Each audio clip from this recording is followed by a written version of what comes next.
Hello everyone, welcome back to my channel Shreyaj lifestyle nursing. আশা করি তোমরা সবাই ভালো আছো।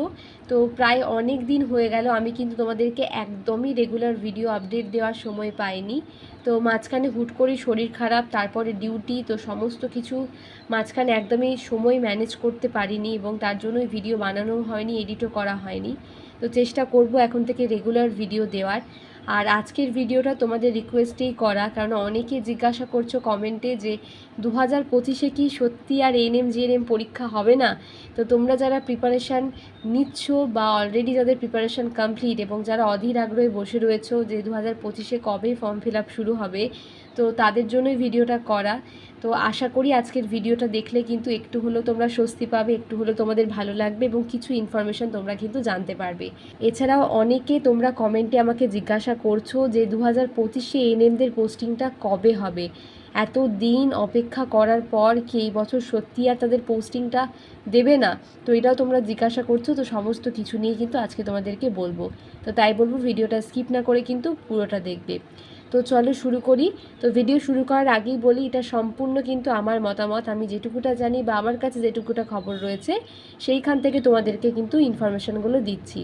তো প্রথমেই বলি যে 2025-এ এএনএম জিএনএম পরীক্ষা কি আদৌ হবে না হবে না। তো দেখো 2025-এ বলে না, আগের বছরগুলো তোমরা যদি লক্ষ্য করো তাহলে দেখতে পাবে যে এই সময় কিন্তু ফর্ম ফিল আপ প্রায় কমপ্লিট হয়ে যায়, কিন্তু এই বছর ফর্ম ফিল আপ কিন্তু শুরুই হলো না। তো ফর্ম ফিল আপ শুরু হয়নি বলে তোমাদের পরীক্ষা যে এই বছর হবে না এইটা কিন্তু ধরো না, এইটা কিন্তু ধরে বসে থেকো না এবং প্রিপারেশন বন্ধ করে দিও না। কেননা তোমাদের এক্সামের ডেট যেহেতু বলে দেওয়া হয়েছে যে এক্সাম কিন্তু তোমাদের জুন মাসে হবে, তাহলে ধরে রাখতে পারো যে তোমাদের এক্সাম কিন্তু হবে। কিন্তু এই বছর যেহেতু প্রচুর প্রচুর সমস্যার মধ্যে দিয়ে যাচ্ছে, কারণ একটা হচ্ছে এসএসসির যে ঝামেলাটা চলছে তোমরা জানো, সেইটা সামনে রয়েছে ইলেকশন, তারপরে হচ্ছে ওবিসি, ঠিক আছে, সমস্ত কিছু নিয়েই কিন্তু হয়তো তার জন্যই কিন্তু তোমাদের পরীক্ষার যে ফর্ম ফিল আপ সেটা কিন্তু হয়তো দেরি হচ্ছে। তো জানি না কবে শুরু হবে, একদম কারেক্ট বলতে পারছি না। আর আমি চাই না যে কোনো ভুল ইনফরমেশান তোমাদেরকে দিই। তো ধরে রাখো এটা এপ্রিল মাস, আশা করি সামনের মাসে তোমাদের ফর্ম ফিল আপ কিন্তু শুরু হয়ে যেতে পারে। কিন্তু যেহেতু তোমাদের পরীক্ষা কিন্তু আগেই বলে দেওয়া হয়েছিল জুন মাসে, সম্ভবত জুন মাসে। এবার পরবর্তীকালে যদি ফর্ম ফিল আপ দেরিতে হয় তাহলে কিন্তু তোমাদের এক্সাম পিছোতেও পারে। কিন্তু এক্সামের ফর্ম ফিল আপ হচ্ছে না বলে যে তোমাদের এক্সাম হবে না এই ভেবে যারা প্রিপারেশান নিয়েছো তারা কিন্তু প্রিপারেশান বন্ধ করে দিও না, প্রিপারেশন কিন্তু নিতে থাকো। কেননা এই বছর কিন্তু হিউজ নাম্বার অফ কম্পিটিশান, আগের বছর যা ছিল তার থেকে কিন্তু এই বছর আরও কম্পিটিশান বাড়বে, তার সাথে সাথে কিন্তু কাট অফ মার্কসও কিন্তু বাড়বে।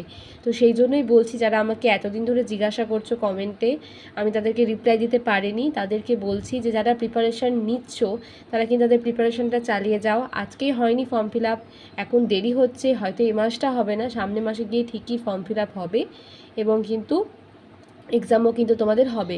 আরও একটা কথা তোমাদেরকে বলি যে যারা 2025-এ এএনএম জিএনএমের জন্য প্রিপারেশান নিচ্ছ, একদম কিন্তু ভালো করে প্রিপারেশান নাও যে তোমাকে গভর্নমেন্ট কলেজ কিন্তু পেতেই হবে, সেইভাবে কিন্তু প্রিপারেশান নাও এবং সেইভাবেই পড়তে থাকো। প্রিভিয়াস ইয়ারের কোশ্চেন্সগুলো বলো, যে কোনো কোশ্চেন ব্যাংক ফলো করতে থাকো, ঠিক আছে। আর যদি কোথা থেকে কোচিং নাও তাহলে তো অবশ্যই ভালো, সেখানকার স্যার ম্যাম তোমাদেরকে যেভাবে গাইড করছেন সেভাবে কিন্তু পড়াশোনাটা চালিয়ে যাও, একদম কিন্তু পড়াশোনা থামিও না।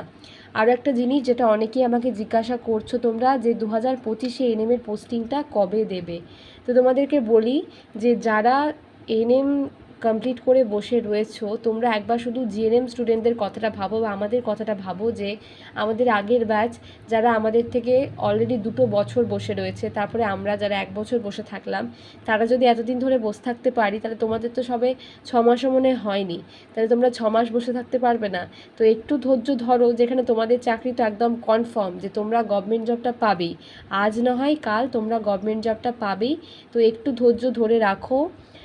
এএনএমদের পোস্টিংও কিন্তু খুব শীঘ্রই হয়ে যাবে। আমার যতদূর মনে হয় যে এই বছর যদি পোস্টিং না হয়, ঠিক আছে, 6 মাসের মধ্যেই হয়ে যাওয়ার কথা। তো হয়ে গেলেই ভালো। তারপরেও যদি না হয়, সামনে রয়েছে ইলেকশনের আগে অবশ্যই কিন্তু তোমাদের পোস্টিং হবেই, এটা ধরে রাখতেই পারো।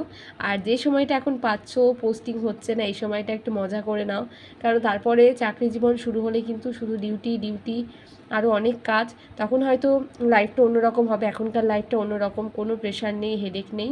তো সেই জন্যই বলছি, যারা অনেকেই কমেন্টে জিজ্ঞাসা করছো যে এনএমদের পোস্টিংটা কবে হবে, ট্রেনিং করে এসেছো, কমপ্লিট করে এসেছো, নিশ্চয়ই হবে, একটু ধৈর্য ধরতে হবে। যখনই ধৈর্য হারিয়ে ফেলবে তখন জিএনএমদের কথাটা মনে রাখবে, তো তারা এতদিন ধরে কি করে বসে রয়েছে ধৈর্য ধরে। তো এটাই তোমাদেরকে বলার ছিল।